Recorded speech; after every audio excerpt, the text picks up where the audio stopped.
Welcome to Cathedral Talk, a podcast about architecture and Minecraft, where we converse to save Notre-Dame.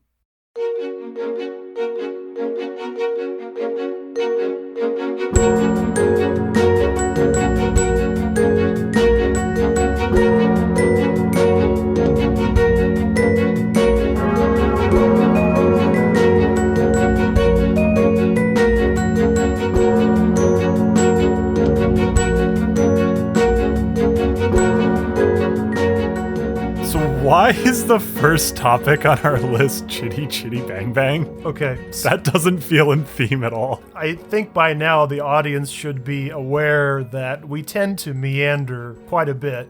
Half of this podcast is us just having an excuse to talk and share our opinions on whatever's on the top of our mind. Have we even all seen Chitty Chitty Bang Bang? No. Like, I know you and I have because we grew up together, but we're not a normal household, I would say. If there is such a thing. Well, I've never seen Chitty Chitty Bang Bang, so this is where we're going. Really interesting to me. I boy. Googled it. I read up on it. I even thought, like, maybe I'll watch it during work. But after I read the plot synopsis, I was like, I'm just gonna wing it. So you've never seen Chitty Chitty Bang Bang, Zach? I'm severely deprived when it comes to my musical education. My wife was really thrilled when I brought her to see La La Land without telling her that we were going to go see a musical. But my knowledge of musicals is close to zero. I mean, you're doing yourself a disservice. One interesting factoid about the three hosts of this podcast is all three of us have played trombone. That's true. Being in band and knowing about musicals are not the same. Not quite. I mean, you can't sell yourself too short on your knowledge of musical theater. Like, you're doing a great Tevye impression right now from Fiddler on the Roof. If I were a rich man. It's my new ringtone. You're welcome. Is that the Louis Armstrong version of Tevye? Louis Armstrong mixed with Tom Waits. Oh. You just weren't into musicals growing up? Well, you say that like, how could you be so uncultured? I am uncultured. I think we're in a minority for who have seen Chitty Chitty Bang Bang. I feel like it's kind of on the order of Mary Poppins. It's just a little bit under. No, it's not. Has Zach seen the movie Mary Poppins with Dick Van Dyke? Oh boy. No, I have not. Wait.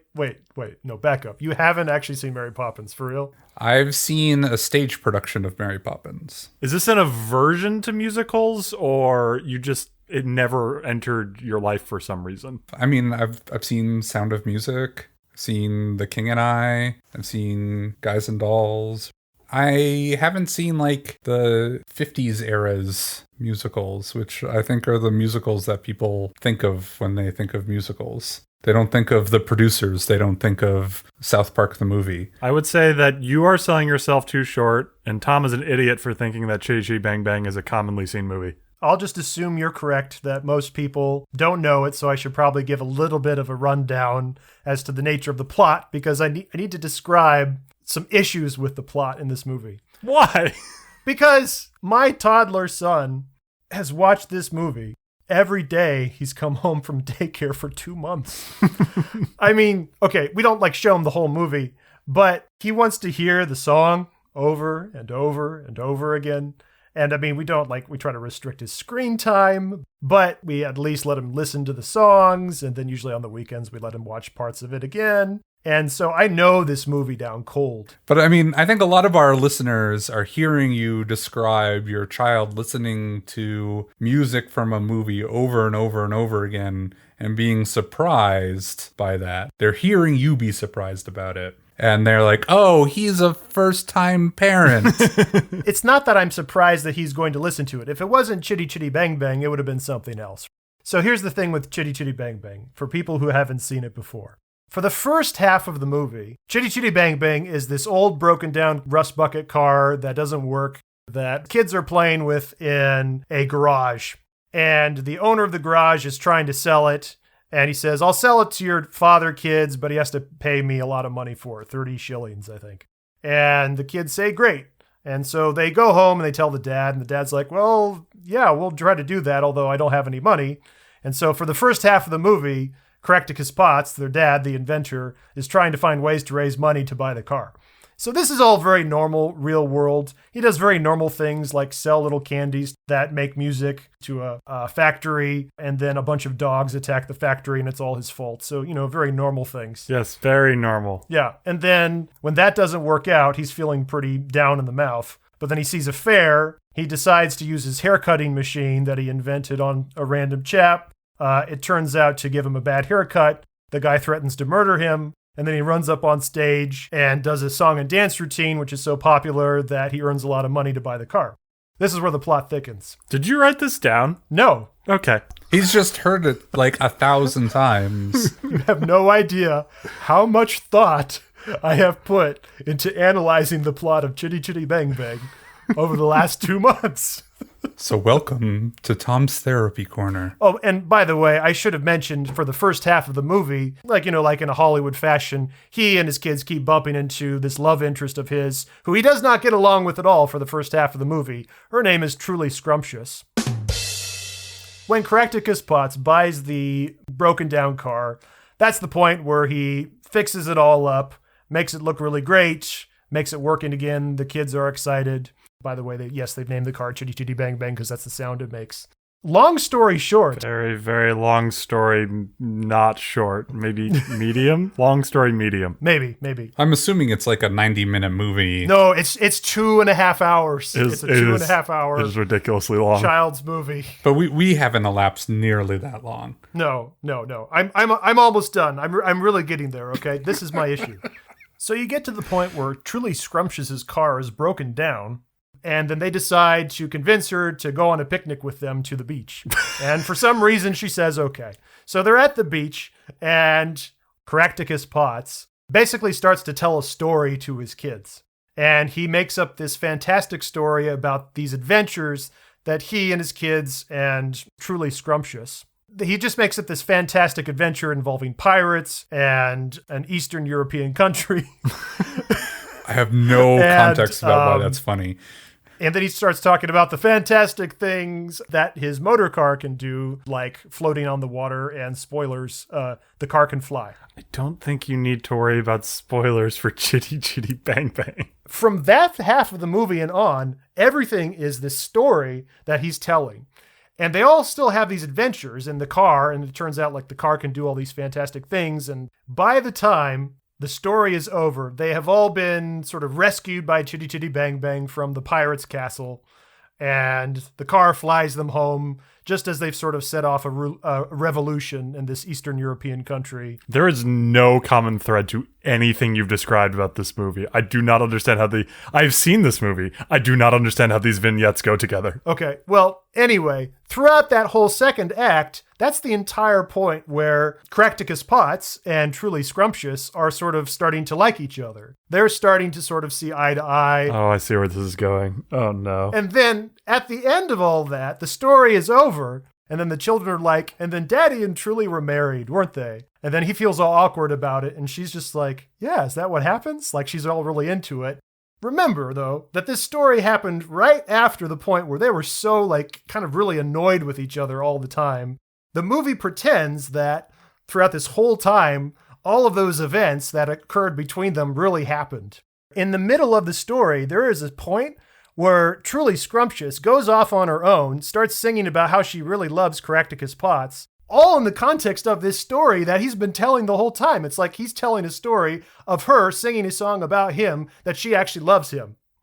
I did some research. Oh, no. It turns out that when the original script for Chitty Chitty Bang Bang was proposed, it was not a dream sequence. The entire second act was supposed to really happen. Chitty Chitty Bang Bang was really supposed to be a flying car and carry them to this other country, and then they decide that they are in love and they get married. But it's all from the perspective now in this edit of a story. Why would they be in love at the end? It doesn't make any sense. And they break out into song? Like, who does that? Well, I think you just have to go with like that premise for musicals. That's just how the alternate reality of the universe of musicals work. You're going to have a fun time editing that. You're going to be like, God, did I go on for like 20 minutes about... You went on longer for that than you did for explaining basilicas. Yeah. I mean, I can fix some of that, but we'll see. We'll see. So what's your favorite musical? David or me? Either of you. I know, Tom, you like to rank things. That's true. So for you, I'd ask what's your favorite musical.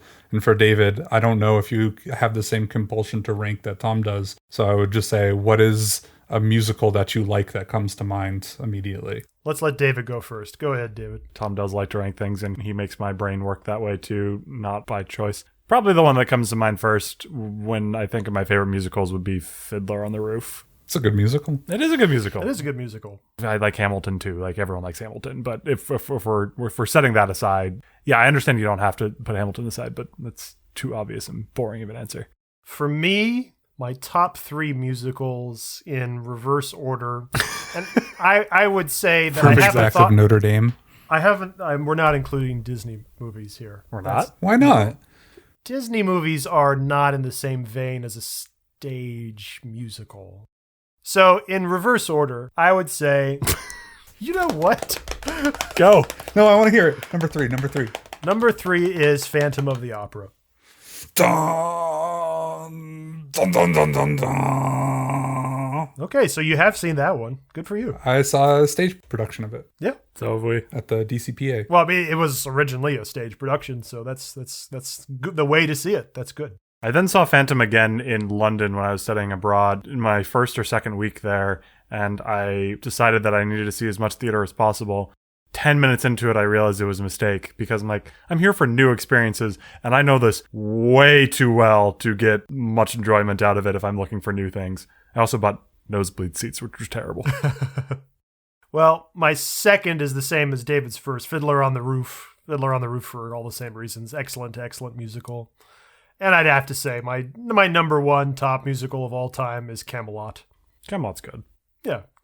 Les Mis is probably more influential in my life than anything else. It is my favorite book of all time, which I finally can truly claim because I read through the whole thing last year. The unabridged version. I read through the entire unabridged version because COVID is boring all. Is that like longer than War and Peace? Comparable. I'm reading War and Peace right now.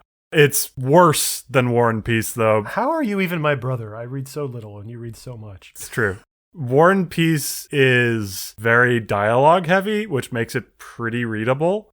Les Mis is not very dialogue heavy and has whole sections that are just because Victor Hugo wanted to research something and write about it. So there's 50 pages on the Battle of Waterloo, which has no relevance to the plot except for a very little small vignette at the end. There is also 20 pages on Paris's sewer system. Not Valjean moving through the sewer system. That's plot. That has another 30 or 40 pages. That's fine. 20 pages on the history of Paris's sewer system. Wow. It goes weird places sometimes. But overall, still my favorite book. Good musical as well. Book's good. Musical's great. One day more. Did you already tell us your favorite musical, Zach? The South Park movie. Oh boy. I think we should move on to the next topic. Yep. Jingle, jingle, jingle. Jingle, jingle, jingle. Choo-choo baby! Hooray! Hooray! It's time that we talked about the great Gothic rivalry between the 2 greatest French cathedrals.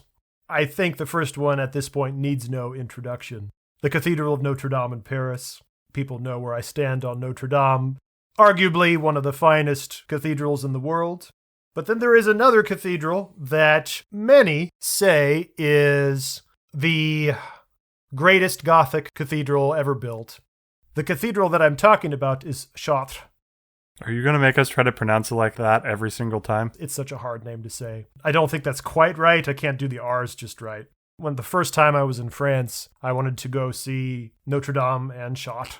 When I tried to take the train to Chartres, I was talking with the teller who didn't speak English and I didn't speak French, so there was a lot of pointing at tickets and trying to pronounce things. I tried to, in some very butchered French, say, I'm trying to go to Chartres.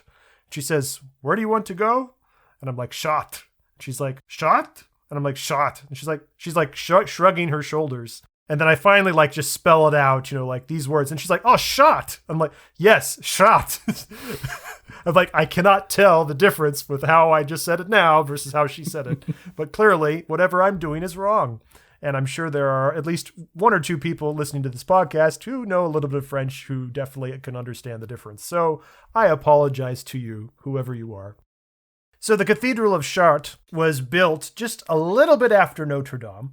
Notre-Dame of Paris was one of the earliest cathedrals built in 1163.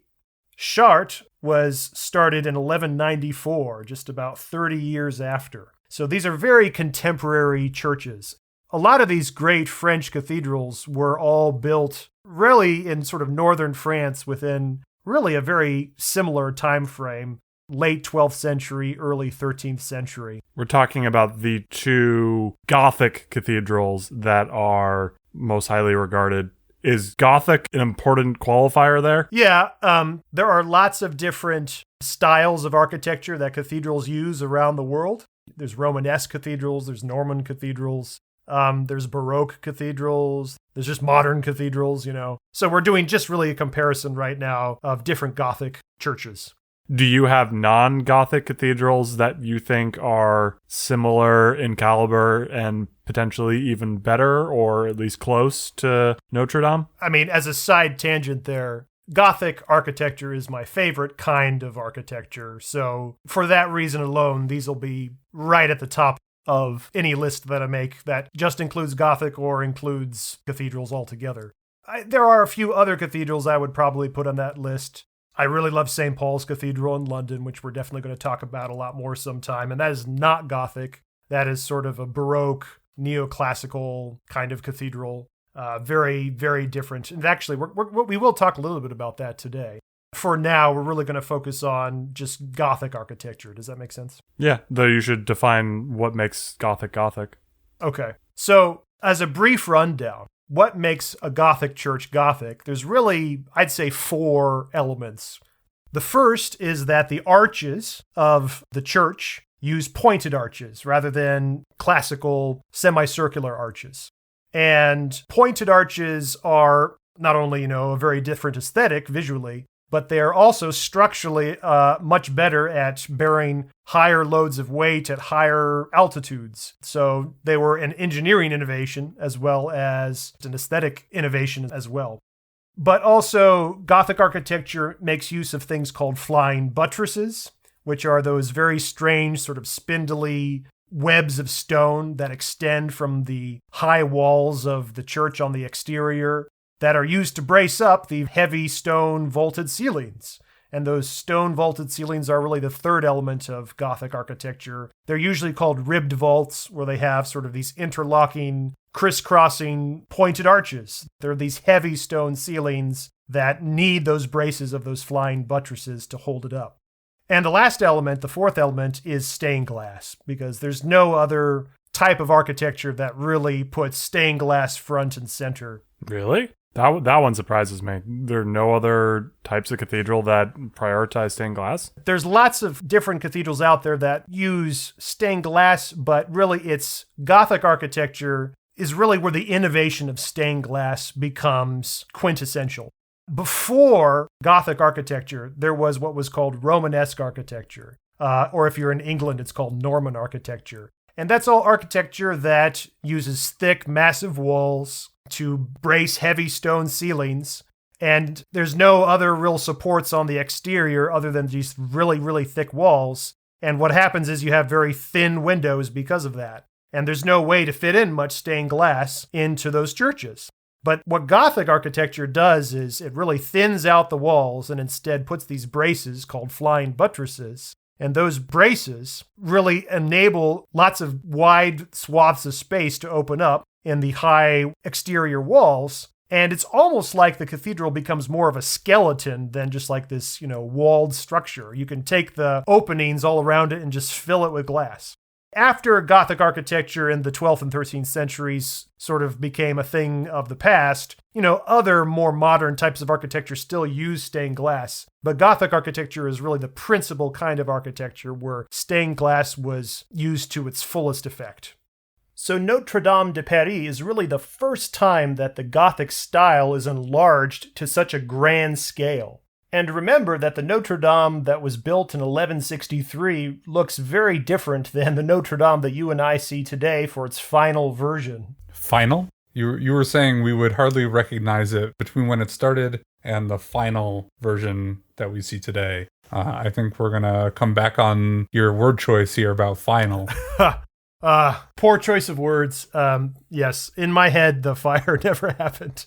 Well, not just the fire, because if the cathedral has changed significantly over its lifetime, not necessarily just through reconstruction, why is there any burden on it to remain unchanged going forward? Because Tom liked it the way it was before, and he wants it to stay that way. Before when, though? That might not necessarily be entirely true by all aspects by the end of this episode, so hold on to that thought. Holding on. Let's just say for now what I meant to say was The version pre-fire. the pre-fire version, Pre-2016. 19. Which is, I think, by many people is called the Viollet-le-Duc version because there was like a big restoration in the mid-19th century. And they added a lot of new elements that weren't original, but are cool, and I like them. And I was used to them, so I just like it because that's what I grew up with, I suppose. What would Tom say when that restoration happened? Would he be shaking his finger? This isn't how the cathedral was. How dare you add in all these cool new architectural features? You're going to make a lot of mouth noises this episode. Yeah. You're welcome. That's for, I think, someone else to know and for us to just guess upon, Zach. What? I don't understand what you just said was a response to Zach.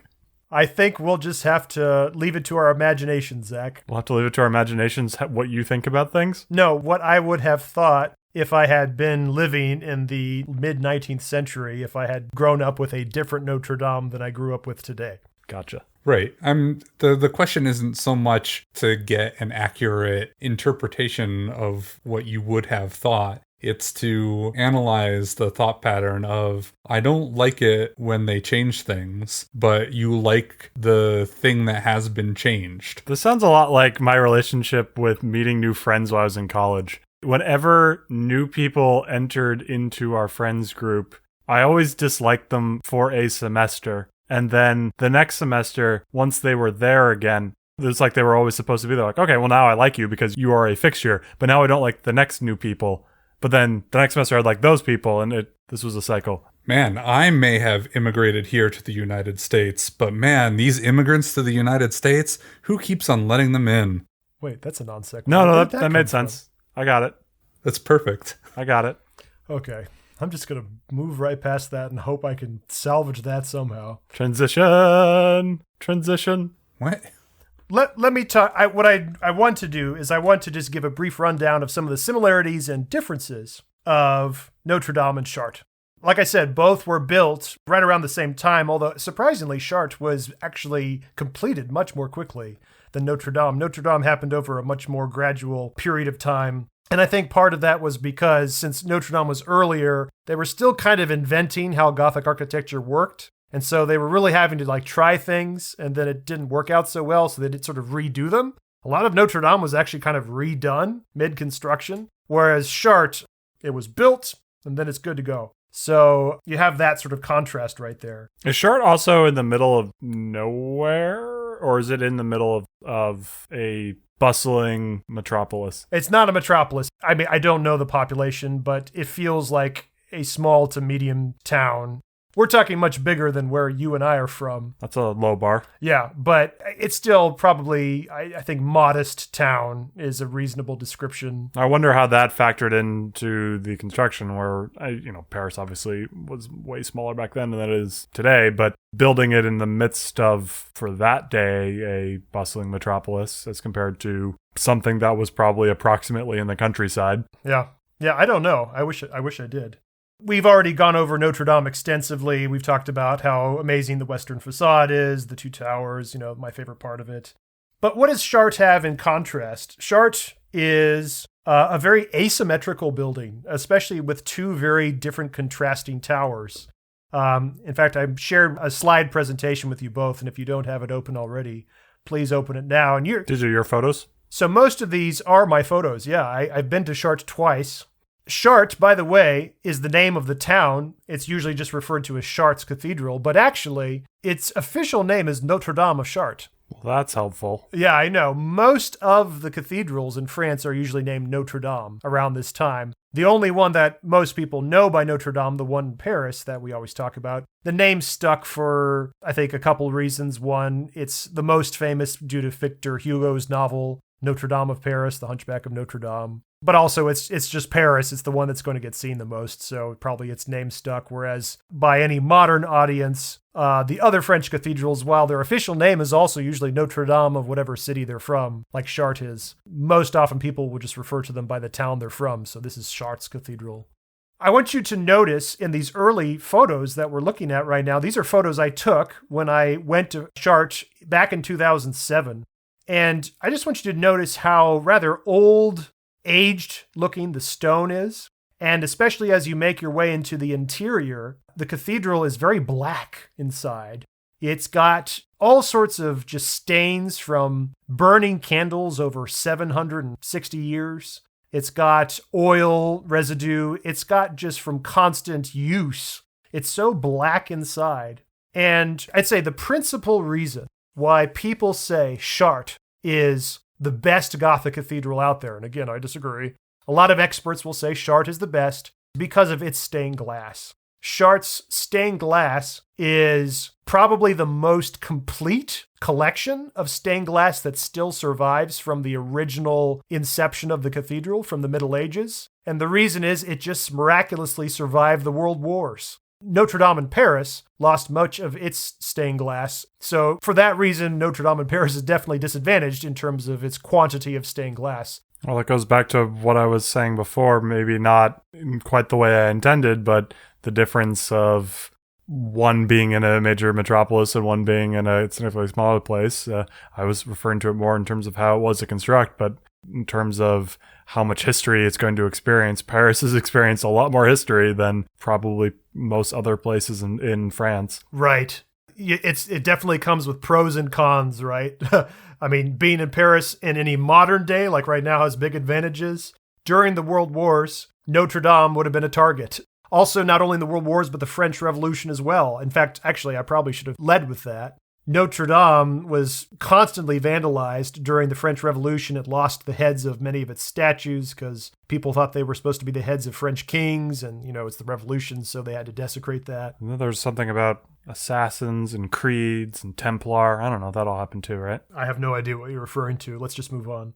When you look at some of these interior photos, I think one thing that people really loved about the experience of the stained glass at Chartres was the contrast between the elegant light stained glass with the very blackness of the cathedral on the inside. From all the ash, the soot, the residue of the candles, the residue of the oil, the residue of the burning of incense over 800 years.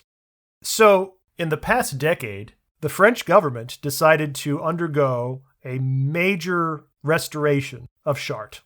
And this has been a major controversy in the world of architecture. If you compare my first photos of Chartres Cathedral from 2007 with the photos from my second trip in 2017, after much of the restoration was completed, this is what has been done to the entire inside of Chartres. They have decided to completely clean off all the residue, and then more so, to all the stones on the inside of Chartres. You know those wonderful power washing videos that you see online where some guy's got a hose and he's just washing down his driveway or deck and all the dirt and grime come off and you're like, oh, that's the stuff. This is a mid-progress power washing of a ceiling. I mean, if you look at this one example, this is just the clearest contrast with how black it used to be versus how bright white it is now on the inside. Why is this a controversy in architecture circles? Because I don't think the soot plays any architectural role in this, does it? It's not load-bearing soot? I think we're returning to what is architecture. Is architecture just the structure? Is architecture what it invokes in someone? We've referenced Kern a little bit previously, Cologne Kern, which I've seen, which is frankly even blacker than these pictures. People associate now a place like Chartres as it's supposed to look this way. This is the way it always has. Tom was talking about the contrast between the stained glass, the bright stained glass, and the darkness of the walls, and how that provided a really great juxtaposition. Whether you agree from an aesthetic stance or not, it evokes something different seeing it incredibly clean and bright as compared to dark and dirty. I certainly associate the dark and dirty with the past a lot more, and so I see that and it feels like I'm looking at a relic. Whereas I see the cleaner thing, it comes across as much more modern. I think you sort of hit the nail on the head there talking about your feels, right? It doesn't matter so much about authorial intent, and it matters much more about audience participation in the art. Agreed. Right? So you don't care, maybe you do on an intellectual level, but you don't care that the bright side is closer to how it was intended by the builders of this cathedral. That doesn't play into your calculus at all. You may say it does, but what you really care about is how do you feel when you are in the space. I agree with that. Yeah, I certainly don't care about what it was like when it was before. I care about how it impacts me and modern eyes. The experience to a modern audience will be different than the experience of people who first grew up with it. You shouldn't ever go in expecting to try to replicate the exact same experience of the original inhabitants of the cathedral. It should be about finding what the best experience should be for what we want it to be for this day. This does kind of pose an interesting, like when you ever see shows or representations of ancient cathedrals being built, they tend to do it in the dirty form because that's, if we see it otherwise, it would look weird and foreign, even though at the time, that's clearly not how they would have seen it. Yeah. I guess life was dirtier back then, but I don't think that necessarily means it looked closer to the dark and sooty version. I'm sure it looked closer to the white and clean version. One of the things that I think I dislike the most is this really enhanced painting of like faux marble. To our audience, what I'm looking at right now is I'm looking at pictures of the newly restored interior of Chartres right around the choir and apse towards the east end, usually the most ornate section of any cathedral. And the piers, or the columns that sort of surround the lower level of that section, have this very odd orange coloring. It looks like somebody tried to paint a sort of faux marble pattern over it. And it just feels completely artificial to what the material of the stone there actually is. And even if that's how it looked back in the day, I don't care. I dislike it. I mean, this comes back to, I think I brought this up in an earlier episode of the whole thing about how we associate classical Roman statues as being white and marble, whereas really they were actually very colorful. But over time, that paint peeled off. And so it left behind just the white marble underneath. And that's now how we associate as like, that's must have how it's always been. That is the style. This might be something very similar to that. I think when I was reading some of the criticisms of this restoration, there were a couple things that resonated with me. And the one that's relevant to what you're talking about is less so the design choices and more so the execution of the design choices. Having colored stone is not a problem because in this picture you can see there's tons of colored stone.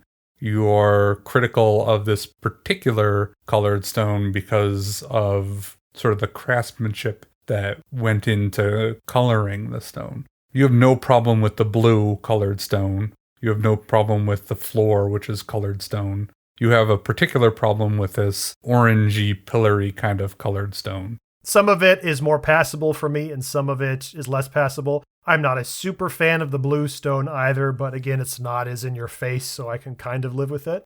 I think also, though, I should point out that none of the color of the stone in all of this freshly whitewashed interior really is the authentic stone color in the first place. I'm pretty sure that they have accentuated the brightness of the stone with something to the effect of white paint. I remember walking around the ambulatory of Chartres 10 years later, in 2017, after this restoration had started, and it was like somebody had literally just taken white paint and painted the columns. But that's not necessarily a problem, right? Because there's plenty of color in here that you don't mind. What I don't like is masking the materials that I think are already beautiful as they are. I don't like how it's like they're trying to cover up the beautiful limestone that this thing is made of in the first place. And this is going to lead us into, in just a little bit, what direction is Paris going to take as they continue to restore Notre Dame? And part of me is a little bit worried that they're going to go crazy with some of these colors like they did at Chartres. But I think if you interrogate a little bit further, you say you don't like covering up the base material, the beauty of the base material with additional colors. I think if you interrogated that, you could find plenty of examples of additional coloring added that you are okay with. Yeah, there probably are. So, I'll yield that point, sure. Well, it sounds like maybe I'm wrong, but I'm not hearing you have a problem with the restoration where it's just taking off the soot and restoring the white stone underneath. And if anything, you could say that is consistent if it is actually revealing what is underneath. Well, I mean, I'm not saying that's true for all materials, but I am in love with limestone. I love the look of limestone. I like stone. I don't want to make it feel like the stone has been plastered over. And again, a lot of this feels plastered over to me. But I think you very much hit it on the head. I'm more okay with removing the soot, but then not just using all the paint and all the whitewashing like we talked about. That's where I start to have a problem. Why is it different that it's okay to paint the ceiling black with soot and oil and not okay to clean it off? I know you personally don't really care, but you know that that's an argument out there. I don't fully agree with this argument, but the argument I've heard is that there's just so much rich history there that the cathedral has aged over time. It's sort of like you're radically quickly altering something that has been a very graceful transition over time in a very abrupt way. And I think that is something to consider because it's completely irreversible once it's taken away completely. Since it is so irreversible, that process, once it's done, you can't ever have it back, at least not for another 700 years while you let it age again. One of the things I really did like about how black the interior of Chartres was that it felt unique that way. A lot of the other cathedrals I've been to, they have different degrees of aging, but few of them ever felt as dark and as gloomy as Chartres did. And since Chartres has such a magnificent collection of stained glass, it was a unique experience at Chartres that I wouldn't experience anywhere else, with such a contrast with that bright glass, like in, I think one of my favorite slides is slide 24, where you can see just how that stained glass shines out of the darkness. Well, it's almost like you're looking at it and nothing else. And since we now live in such a cosmopolitan age where, well, at least before the pandemic, travel was easy and you could go see lots of different places, you can visit lots of cathedrals now. You can see lots of different examples of architecture over time. And for that reason, I'd like some variance to exist. I'd like for some cathedrals to be very old and aged and stay that way because that makes them different than other ones. And since Chartres felt so unique with its black interior like this, I do miss it. I've heard Zach asking a lot of questions about Tom's opinion on this. I'm curious what Zach's aesthetic opinion is. Yeah, what do you like better? That's kind of where I was hoping to take this. Which one do you actually like better? Between Notre-Dame de Chartres and Notre-Dame de Paris? No, sorry. Between the old black Chartres interior and the new white interior. Which one do you like better? I don't think that I'm the right person to ask because hogwash. Come on. Everybody has an opinion. Which one do you like more? Just say one or the other. You're both gonna say, well, that's stupid. So in the 1964 Charter of Venice, it prohibited restoration and renovation of monuments or historical sites for cosmetic reasons rather than structural reasons. And everyone agreed to that. And so I think changing things for, I don't particularly care one way or the other. If you wanted a dark cathedral, you could have painted it black, but everyone agreed that you're not going to do things for cosmetic reasons. You're going to do restorations for structural reasons. And so if you're just not going to pay attention to that, then say it. Then get out of that agreement altogether. Don't just sign it and ignore it. That's rude. So your opinion on which of the two you like better is you dislike hypocrisy? Yes. I like the older one because it is not representative of people ignoring social compacts. Hey, that's an opinion. I'll respect it. I was not aware of this treaty, and I have been educated. Well, somebody did their homework for this episode. I'm really quite impressed, Zach. Tip of the hat to you. I have a whole notes section on this. Yeah. Now you're sad that I didn't send you these photos earlier. I'll try to send them earlier to you next time. I'm sorry. No, I saw the ones that aren't yours. I've seen them in the research that I did. Oh, okay. Okay, great. And Well, now I'm feeling inadequate. well, you don't have to do research. It's just I was interested because I hadn't even heard of this cathedral before the topic list came out. I know nothing about French. Now, you see, that actually brings joy to my heart because, my loyalty is with Notre-Dame in Paris. So again, every time you've heard of Notre-Dame and haven't heard of Chartres, that just makes me happy. I mean, it's questionable if I would have ever heard of Notre-Dame de Paris if it weren't for Civ. Civilization 4. 5? 4. Right? 4 and 5. Not in 6. Not in 6 unless you get a mod pack. Blasphemy. Yeah. I mean, do you want to talk about how this informs the restoration of Notre-Dame de Paris? Because I think since you have structural damage there, then all bets are off. At that point, it's not just cosmetic anymore. You can do whatever you want. Yeah. Is it the treaty say that you can do aesthetic restoration if it's in conjunction with structural? I don't know enough about the treaty. I'm not international law professor. And I haven't actually read the entire text of the treaty itself. There's only so much research that I'm going to do about art restoration. I like the word there in that sentence, entire, implying you did read some of it. Good for you. I'm guessing, and any international law professor or armchair professor listening can correct me, but just because you're replacing the roof doesn't give you leeway to change, say, the floor in an undamaged section of the building. So there's probably some reasonable bounds set on what you can restore and what you can't restore. David, we actually haven't heard your opinion yet. How do you feel about the contrasting very dark Chartres to very light Chartres? Again, just curious which one you like better. I think I mostly align with what you were saying in terms of I like the existence in the world of variety. I don't know if for this specific cathedral I have a strong aesthetic opinion of which half I like more than the other, because I feel like I've seen each half in its full extent in a different cathedral. I've seen St. Paul's in London, which is as white as you can get, hits you over the head with how white. Granted, doesn't have nearly the same level of stained glass, but I really like that. St. Paul's Cathedral is an example of a very bright cathedral, just like you said, that I like how bright it is with all of its God rays emanating from the dome. It's very sunny, warm feeling. But then I've also seen Köln in Germany, which I don't know if it actually was considered darker than Chartres, but based on some of these pictures, I think it was darker than Chartres, where that thing is just black.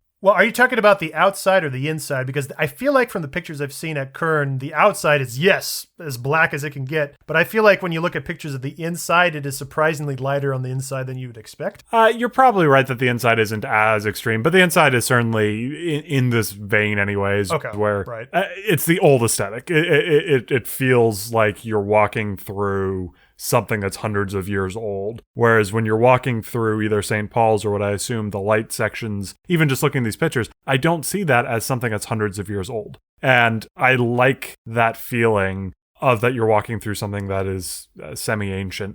It creates a sense of awe that you lose when it's something that you're not focused on that. As great as the architecture can be, it is much more impressive when you are thinking about how great that architecture is and that they did this hundreds of years ago with the tools of the time.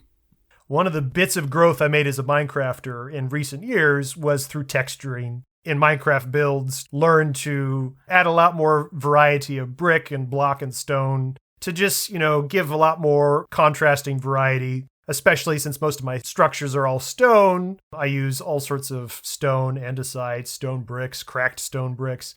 In the past, I refrained from doing that largely because I had this mindset when I was first building my first time I built Notre-Dame, aside from the fact that there was a lack of bricks, I want to build Notre-Dame in pristine condition. I want to build it in its perfect glory as if it had no structural damage to it at all. Now I've come to realize that I love, just like you said, the antiquity of Notre-Dame. I like the feel of cracked stones. I like the feel of some worn away surfaces. I like the feel of character and age and growth over time. Whenever I would visit Notre-Dame and I would think about my experience there versus my experience at Chartres, I always felt that Notre-Dame was also a bit gloomy, but not as gloomy as Chartres. It wasn't as black on the inside as Chartres was. But of course, that's completely different now. Now that Chartres has been completely whitewashed on the inside, it is so white on there, it's as white as St. Paul's. It's as white as really any painted white surface you can get. And so I am concerned where I think they're going to take the direction when they actually do this restoration of Notre-Dame. Because when you build a new vault, when you decide to stick some new stones up there, there's just no way they could perfectly match the coloring of the aged, sooted surface of the old vaults with the new vaults that they're going to put in their place.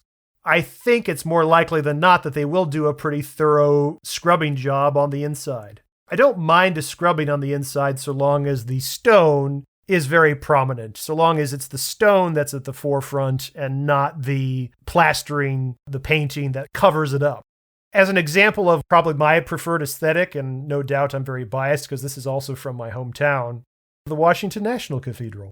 It is much brighter on the inside because its stone isn't nearly as sooted, nearly as ashed up. But it's also not painted over. It is stone. It is just quite simple stone in all its glory and magnificent carved detail. And I just like the look of it. This is what this cathedral is built out of. This is a limestone cathedral. And I don't want anything that feels disingenuous. I am kind of of two minds when I think about Notre Dame and what they could do here. My initial reaction was definitely much stronger in terms of negative than when we were talking about Chartres, and I think that's definitely stems from a level of attachment there. I have no attachment to Chartres. I know almost nothing about it. Growing up next to you, our house is full of various models of Notre Dame and such, so I have very similar levels of attachment. And so my initial reaction is no, don't do it. Keep it the way it is. I like that aged look. But then I actually remember my only experience of being there and walking in for the first time, and that gloom is striking. I did not experience Chartres before it was cleaned in the way you have, so I don't have that point of comparison. But I remember being shocked by how dark it felt. Yeah. And I was expecting to be able to see a lot more inside, and I couldn't. Yeah. So, maybe it would be good to get over my initial aversion for that purpose so you actually can get a sense of what's inside more. I don't know if you can call it a compromise solution, but kind of what you're pointing at here at the National Cathedral at the end, where it's gray. Yeah. There's something about gray that does work for me for this sort of architecture. It's definitely right between Chartres, the old Chartres, versus Notre-Dame before it's been, cleaned up. And then the super bright white of what Chartres is now, right? The National Cathedral, it's right in that middle spot. Right. I like the craftsmanship of buildings, what it takes to construct something like this, much in the same way that Stonehenge is impressive, or the pyramids are impressive based off of the labor that's sort of put into the construction of it. And I don't think painting detracts from that labor. And I think what you were saying before about the uniqueness of having a dark cathedral versus having a light cathedral, I agree with that in the sense that I really don't have an emotional reaction one way or the other to if any particular cathedral is dark or if any particular cathedral is bright. So the fact that Notre Dame is sort of dark, as you're saying, I've never been inside of it, but, I don't have an emotional reaction to you saying it's dark. You saying St. Paul's Cathedral is light. I don't have an emotional reaction to that. You're saying the National Cathedral, which I have been in, is a nice blend between the two. For me, it's a nice blend between no emotional reaction and no emotional reaction. So spot on. It's right in the middle there. That's why we brought you on this podcast, Zach. We just needed a lot of neutrality. I mean, the thing that was surprising to me is I was just thinking of Futurama, the neutral people, and you're just like, I love gray.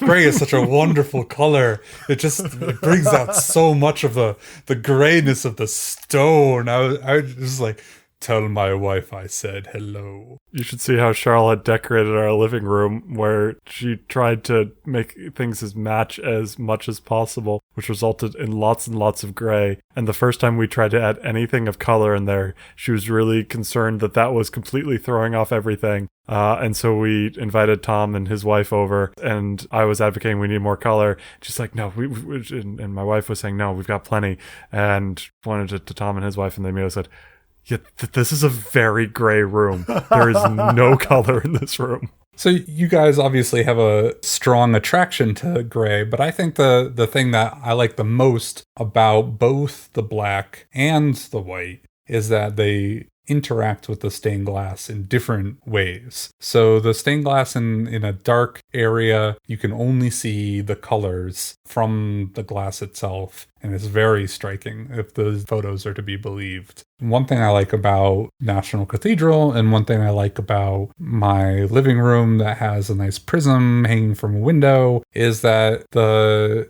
color reflects off the walls, and it isn't the grayness so much as it is a surface to show off the colorfulness coming in through the windows. I wouldn't laud the gray for being gray, but I do laud the gray for being a nice surface in which you can get all these nice rainbow effects on the inside of the building, not just on the stained glass surface. It's kind of like that ideal gray that's supposed to be used for projector screens. I remember we have a friend who has a basement, and he painted a wall in his basement a very particular gray. He said, this is the ideal color for projector screens. And I was like, oh, that's funny. It looks white in one kind of light, and then it looks very dark in other kinds of light. Yeah, so when we were talking about the essential elements of Gothic architecture, we were talking flying buttresses, we were talking about the rib vaults, we were talking about the pointed arches. We were also talking about the stained glass. What we weren't talking about is the coloring or the painting of the stone on the inside. But I think if you have your interior design to be able to show off the structural elements that you want to show off, then I think you're going to be successful. Whether or not it's clean and white or it's dark and gloomy, you can work with that. The worst thing is if it's so dark or if it's so blown out, then you can't see some of the craftsmanship that goes into the construction of the building itself. Like your eye is pulled away from the vaults. Your eye is pulled away from the flying buttress. Well, you can't see the flying buttresses on the inside, but you don't want to be distracted by these pastiches that are applied onto these things, which I think is your real, like at the core, that criticism of that sort of orange marble and the sort of the white paint in Notre-Dame de Chartres is like you have focused so much emotional energy into these design choices that you weren't complimenting the building. You were just critiquing the restoration. And I think that's a sign that the restoration didn't do what it should have done. What the restoration should have done was made it so you can enjoy the building as the building. I like that. Not as the original intent, Right. but just like not distract you, right? When they talk about like sound design in movies, it's like you don't actually want to hear the sound design. You want it to blend in. You don't want to see the painting on the stone. You want it to blend in. One argument that does lean to the positive benefits of cleaning up the inside is that Gothic architecture is supposed to be all about light. Gothic architecture is supposed to be about a bright interior filled with stained glass, but also just a very bright experience altogether. The goal being that light is this heavenly substance that we're trying to evoke as much as possible. The whole idea was to make things light in Gothic architecture in the Middle Ages because up until that point, all the old cathedrals were so dark and gloomy. All the old Romanesque cathedrals had super tiny slits of windows that kept the whole place very foreboding. So there is an argument to be said that the restoration should evoke that spirit of the lightness of what Gothic architecture was intended to be. One of the issues with Notre-Dame, as we were saying earlier, Notre-Dame does have a slightly gloomy feel to it as well. And that's a bit surprising, like as a first-time visitor, when you've learned about Gothic architecture and how Gothic architecture, again, is supposed to sort of emphasize light. The reason that Notre-Dame is a bit more gloomy than the others, with the exception of Chartres before it was super cleaned, is because its clerestory windows, the big windows that are sort of at the upper level of the nave, are rather small. They're not tiny, but they're definitely a lot smaller than the windows for a lot of these other giant cathedrals. Chartres has much bigger clerestory windows. The other two cathedrals that are really kind of make up the four most significant cathedrals of France, Reims and Amiens. These cathedrals are a bit later, a bit more technologically advanced, so they have much bigger windows and they're just lighter because of it. When it comes to restoring Notre-Dame in Paris, anything to aid that slightly gloomy feel, like I said, I am okay with a bit of cleaning up things, getting that gray reestablished. Just don't go super crazy with the plaster whitewash. So to sum up, I hear 2 votes for gray and 1 vote for not gray, but unemotional neutrality. I don't know who those votes would go to. I'm not for gray. Right, you're for unemotional neutrality. Yeah. No, I'm not. Perfect encapsulation of your point. No, I'm for celebrating the architecture. No. I want the podcast to end with Zach saying, no. No.